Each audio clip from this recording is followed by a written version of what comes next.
Olá, o Vida Vivida de hoje recebe um jornalista que durante 12 anos foi correspondente internacional do Jornal o Globo e da Rede Globo. E como escritor já lançou 4 livros, dentre eles o seu primeiro romance, Se Eu Fechar os Olhos Agora.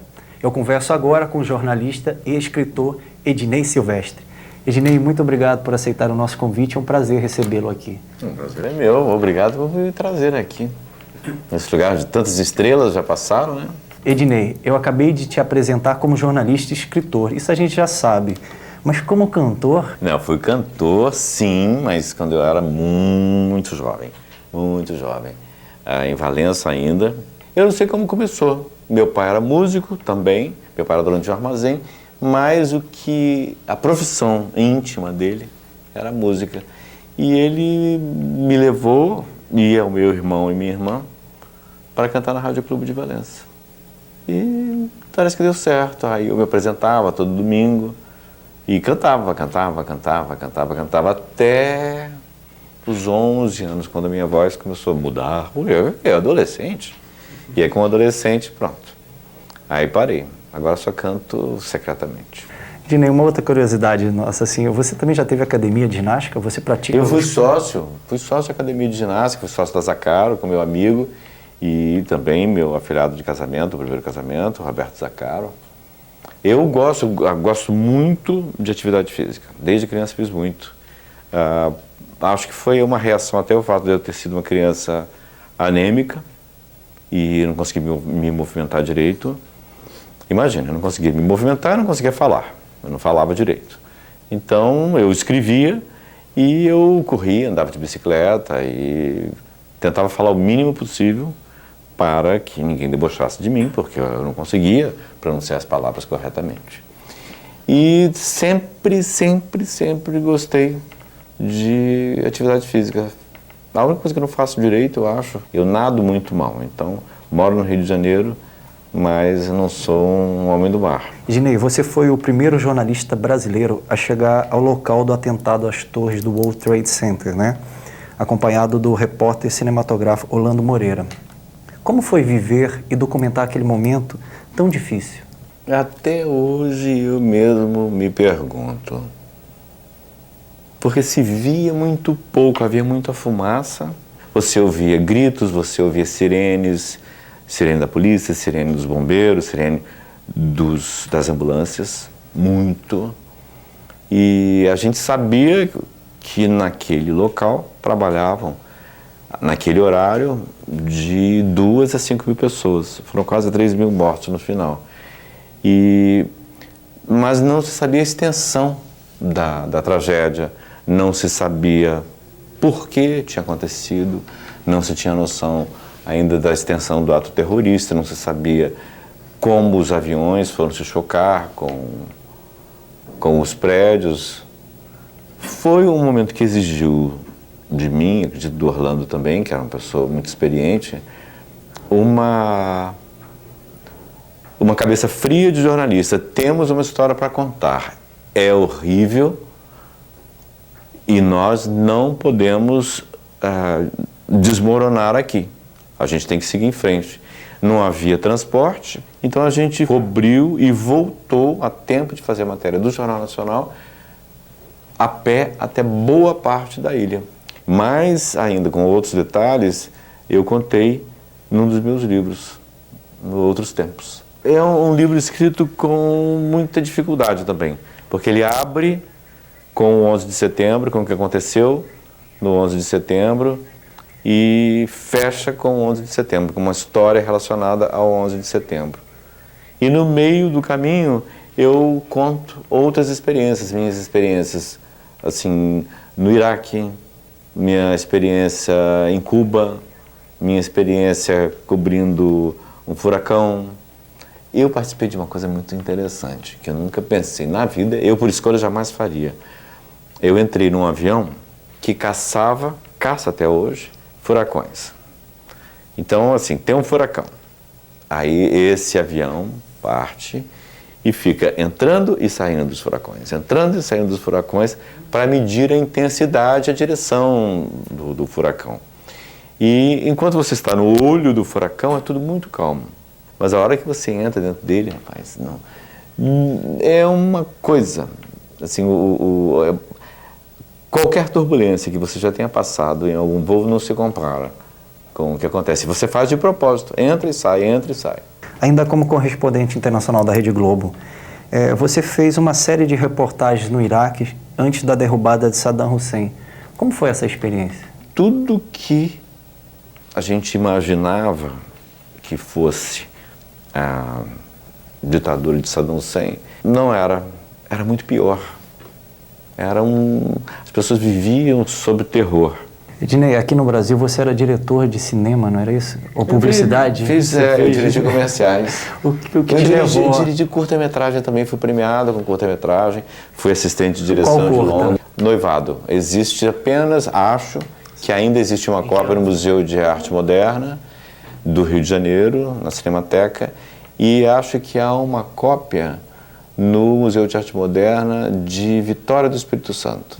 Que ano que foi? 1968. O que te levou a buscar, a ser jornalista, a ir para os Estados Unidos? Até então você foi para os Estados Unidos não como jornalista, a primeira vez, não é isso? Você foi para Nova York. Eu vivo dizendo assim, que eu descobri que eu, antes de ser o jornalista, o roteirista, o cineasta, eu sou escritor, eu escrevo, eu gosto de escrever. Quando criança eu escrevia e continuei escrevendo. Por escrever eu me tornei um jornalista, por escrever eu me tornei um roteirista, por escrever eu me tornei um cineasta. Eu fui a primeira vez para os Estados Unidos para fazer um estágio com uma pessoa chamada Bert Steinhauser, de uma grande agência de publicidade da época. Eu tinha sido jornalista aqui e naquela época de ditadura militar, etc., eu tive dificuldade para conseguir trabalho e achei, como jovem que eu era, eu achei que eu sei escrever, eu sei fazer roteiros, eu sei filmar, eu tinha ganho um prêmio, né? Tinha ganho um prêmio. Aí eu resolvi procurar as agências de publicidade. Só que qualquer um que já procurou emprego sabe que se você não tem uma indicação, ninguém te recebe. Então eu chegava lá com o meu currículo, com minhas reportagens, do que eu tinha feito, eu chegava e dizia, posso ver o doutor Edmar e tal. E disse assim, qual é o seu nome? Eu sou Ednei Silvestre. O senhor é publicitário? Eu falei, não, mas o senhor deixa o seu currículo aqui e o seu telefone que nós procuraremos o senhor. Isso, 1, 2, 3, 4, 5, não sei quantas agências. Até que eu fui a uma agência muito pequena. E o cara, Leopoldo Câmara, olhou, interessante, tá. Você não tem experiência em publicidade, né? Eu falei, não, eu sou jornalista. Então, realmente não tem nada a fazer com você. Aí me deu uma raiva daquilo. Aí eu falei, vocês publicitários são uns idiotas, vocês não veem nada, você pode me contratar por um dinheiro vil, eu estou precisando de emprego, eu preciso de trabalho, eu tenho certeza que eu escrevo melhor do que você, e aí você podia me explorar, você não tem nem inteligência para isso. Aí eu peguei minhas coisas e fui embora. Uns 2 dias depois, tinha um bilhete embaixo da minha porta, do Leopoldo Câmara, dizendo, passa lá na agência para a gente conversar. E aprendi muito com ele, essa agência associou-se, ou era associada à DPZ Propaganda, depois passei a trabalhar no DPZ, enfim, comecei uma vida nova naquela época. Então, Ednei, a gente vai saber mais sobre essa vida nova no próximo bloco, porque o Vida Vivida vai para um rápido intervalo e já voltamos.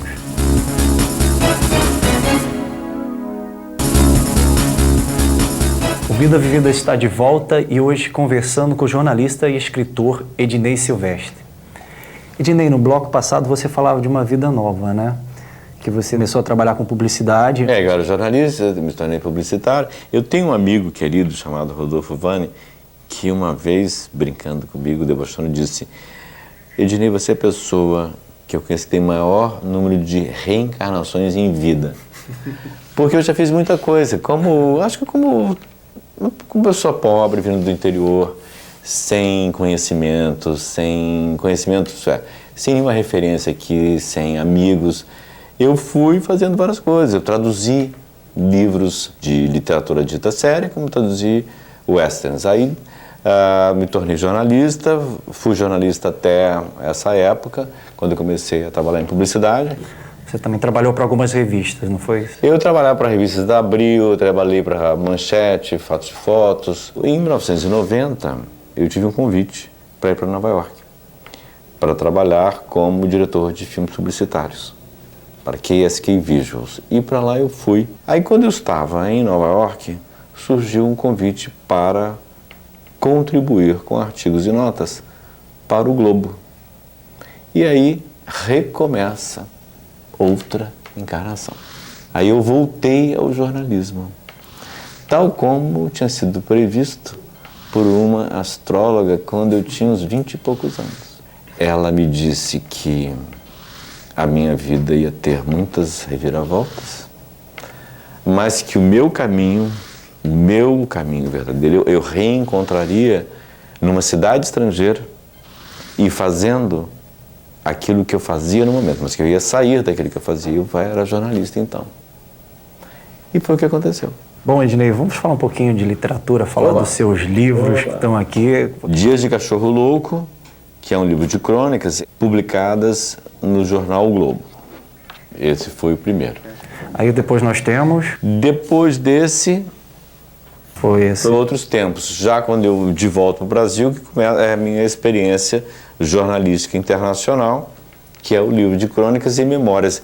Esse aqui tem várias crônicas inéditas. Não são todas as crônicas publicadas. Não foram todas publicadas, não. Né? Inclusive, né, nesses 12 anos, né, que você morou em Nova York, você teve um grande convívio com a vida literária, intelectual, teatral, cinematográfica e política do país, que você conta aqui, né? Você conta nessas crônicas e nessas memórias. Conta aí uma curiosidade desses outros tempos pra gente. Surgiu a chance de entrevistar o Salman Rushdie, que na época era perseguido, tinha a história da Fatwa, ele era condenado à morte pelos ayatollahs do Irã, e marcaram conosco, assim, vocês peguem o carro e vão a tal lugar. Aí lá vocês encontrarão um telefone público. Tal hora esse telefone vai tocar e aí vou dizer para você tal hora. Então nós passamos umas 4 horas de viagem, assim, indo, digamos, para o sul. Aí ficávamos junto a um telefone. Enfim, rodamos e fomos parar pertinho de Nova York. Para finalmente entrevistar o Salman Rushdie, que hoje circula, felizmente, livremente por aí. Em 1990 você foi para os Estados Unidos não como correspondente. Sim. Mas como surgiu o convite, então, para trabalhar como correspondente na TV Globo? Eu fui o primeiro correspondente do jornal O Globo. Aí o diretor do Globo, diretor-geral do Globo, Evandro Carlos de Andrade, meu ídolo, foi dirigir as organizações Globo na TV. E ele me chamou para trabalhar na TV Globo, mas eu relutei por causa da exposição pública até. E porque eu vivia muito bem em Nova York, adorava, como adoro até hoje, escrever e gostava muito, muito de trabalhar para o jornal. Aí o Evandro sugeriu uma outra vez e eu achei melhor não, agradeci, até que numa terceira vez ele me disse, esta é a última vez. Eu quero que você seja correspondente da TV Globo em Nova York. Sim ou não? Eu falei, me dá um tempo. Eu falei, tá bom, 5 minutos. E daqui a 5 minutos ele me ligou outra vez e eu disse sim. E aí recomeçou essa outra vida. Para uma pessoa que nunca tinha feito televisão, foi difícil no começo, muito difícil. Eu sou muito tímido e eu nunca tinha falado para uma câmera. E você segurar um microfone e falar para uma câmera quando você nunca fez isso, algumas pessoas têm um talento natural. Eu tive que aprender. Você teve apoio? Teve um anjo assim da guarda que te ajudou nesse momento? Eu tive esses meus 3 colegas, na época, 3 repórteres cinematográficos, o Paulo Zero, o Hélio Alvarez e o Orlando Moreira, e depois o Sherman Costa, foram meus anjos da guarda, sendo que o Orlando Moreira me guiava em tudo, ele me dirigia. Eu sou muito agitado, ele falou assim, fique quieto. Levante seus ombros, fale direto para o entrevistado, para de se mexer. Então, teve um dia que eu saí, que eu me levantei, arrancou tudo, arrancou o microfone. E o Orlando, inclusive, me orientava, por exemplo, quando está fazendo na rua, como me posicionar, como colocar o meu corpo como falar, eu fazia, ele dizia, não tá bom, Ednei, faz de novo. E aí eu fazia de novo. Ele teve muita paciência comigo. Se eu tive um anjo, foi o Orlando Moreira. Tive essa sorte. Muito boas histórias, né, Ednei? Mas a gente vai dar uma paradinha e já volta, porque o Vida Vivida vai para mais um rápido intervalo. Fica aí, já voltamos.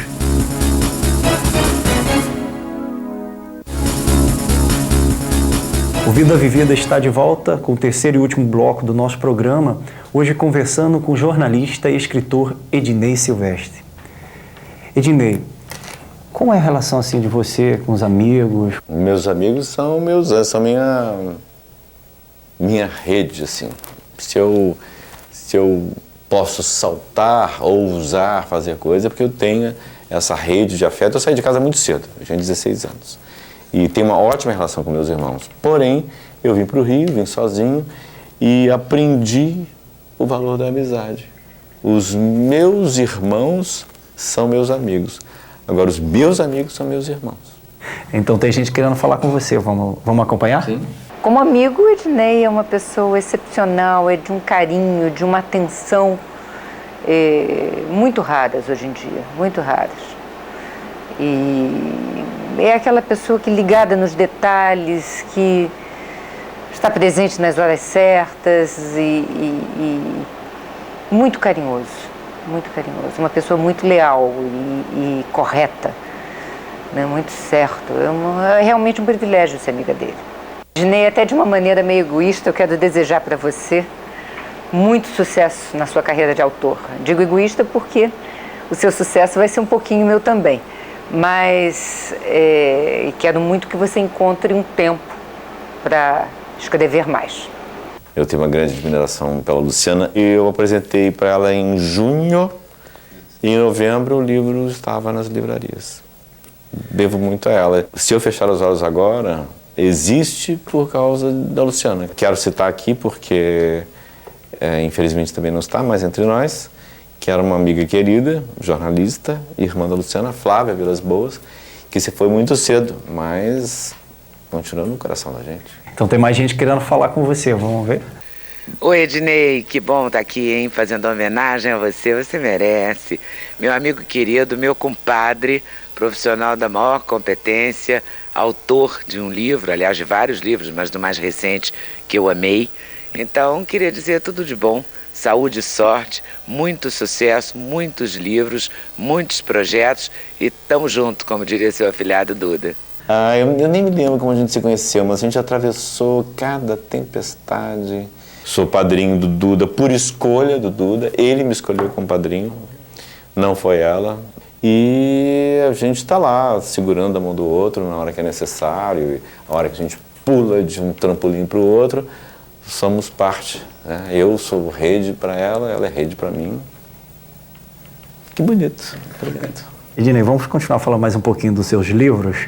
Esse terceiro livro aqui, que é Contestadores, ao organizar, você privilegiou alguns entrevistados. Quem te deu mais prazer em entrevistar? Você acabou de citar o Salman Rushdie. E quem desse mais te deu prazer em entrevistar? E se você fosse organizar hoje, quem você colocaria? Quando eu entrevistei o Paulo Freire, eu tinha e tenho uma grande admiração pelo Paulo Freire. Eu tenho, como eu venho assim, de uma família pobre e meus avós eram analfabetos, o Paulo Freire tem essa generosa contribuição ao Brasil de criar um sistema que pode ensinar a ler em curtíssimo tempo. E se o sistema dele tivesse sido adotado, hoje nós não teríamos analfabetos, né? A minha entrevista com ele foi muito emocionante, porque eu tinha esse homem na minha frente, um homem que foi preso, um homem que ficou na solitária, um homem que teve que se exilar, e ele tinha apenas doçura. Ele era um homem doce, não tinha nenhuma amargura. Acho que o prazer foi por causa disso. Houve também, no caso do Norman Mailer, porque nenhum jornalista brasileiro tinha conseguido entrevistar o Norman Mailer. E eu, por uma série de circunstâncias, consegui, e ele gostou tanto da entrevista que ele incluiu nos arquivos dele. Isso me dá um orgulho muito grande. Quem você não entrevistou que gostaria de colocar no livro? Que você entrevistou? Que eu não coloquei. Allen Ginsberg, o poeta beat, Allen Ginsberg, que não cabia no livro, infelizmente. E quem eu não entrevistei, que gostaria de ter entrevistado, e não entrevistei porque as coisas se complicaram depois do 11 de setembro, foi o Bill Clinton. Estava perto de conseguir o Bill Clinton, mas ainda vou conseguir. Vamos falar então da sua estreia como romancista, né? 6 anos escrevendo. 6 anos escrevendo. Fala um pouquinho então pra gente. 6 anos escrevendo todas as inseguranças do mundo hoje, não.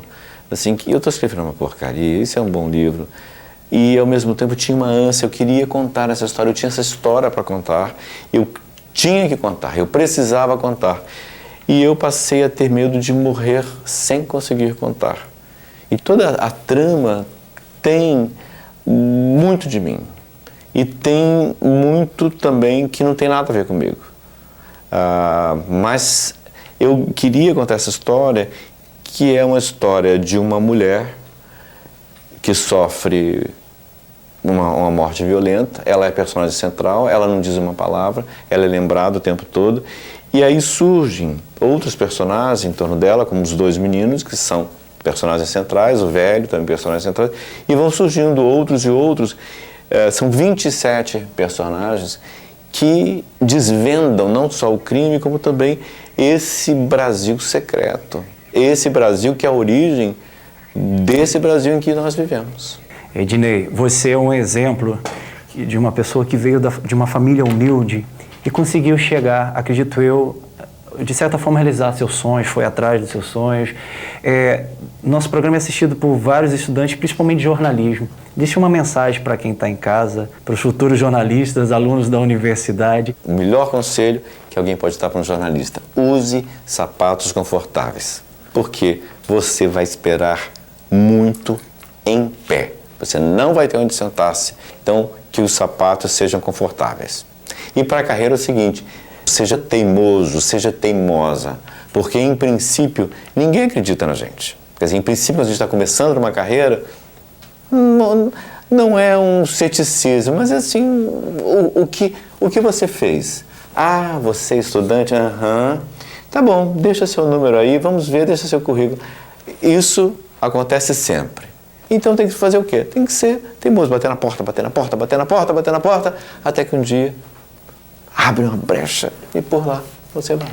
Ednei, muito obrigado pela sua presença aqui, mas infelizmente a nossa conversa está chegando ao fim. Foi um prazer tê-lo aqui. Foi um prazer, muito obrigado. Prazer foi nosso. Obrigado, gente. E este foi o Vida Vivida de hoje. Se você quiser enviar alguma sugestão para a nossa produção, envie um e-mail para tvuniversidade.br. E se você quiser rever os nossos programas, acesse o site www.universidadecomc.edu. Até o próximo Vida Vivida. Tchau!